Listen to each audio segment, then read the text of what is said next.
ಜಿಯೋಫ್ರಿ ಚೌಸರ್ ಅವರನ್ನು father of the English literature ಎಂದು ಕರೆಯುತ್ತಾರೆ. ಅವರು ಇಂಗ್ಲಿಷ್ಗೆ ಸಾಹಿತ್ಯ ಸ್ಪರ್ಶ ನೀಡಿದರು.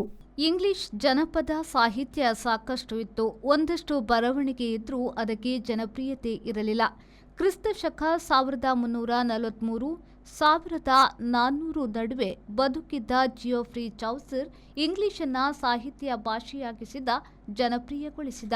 ಕ್ಯಾಂಟರ್ಬರಿಗೆ ಹೋಗುವಾಗ ಜನರು ಹೇಳುವ ಕಥೆಗಳನ್ನು ಸಾಹಿತ್ಯಿಕವಾಗಿ ಬರೆದು ಜನಪ್ರಿಯತೆ ಪಡೆದ. ಕವಿ ಸಾಹಿತಿ ಎನಿಸಿದ ಆತನ ಕೆಲವು ಪ್ರಸಿದ್ಧ ಕೃತಿಗಳು ಮುಂದಿನಂತಿವೆ: the parliament of fowls, Troilus and Criseyde, the book of the duchess, the house of fame ಮೊದಲಾದವು. ಮಮ್ಮಿ, ಸಮ್ಮರ್ ವೆಕೇಶನ್ಸ್ ಗೆ ಈ ಸರಿ ವಾಟರ್ ಪಾರ್ಕ್ ಗೆ ಹೋಗೋಣ. ಶೋಕಲ್ಲ, ಮಾನಸ ವಾಟರ್ ಪಾರ್ಕ್ ಗೆ ಹೋಗೋಣ.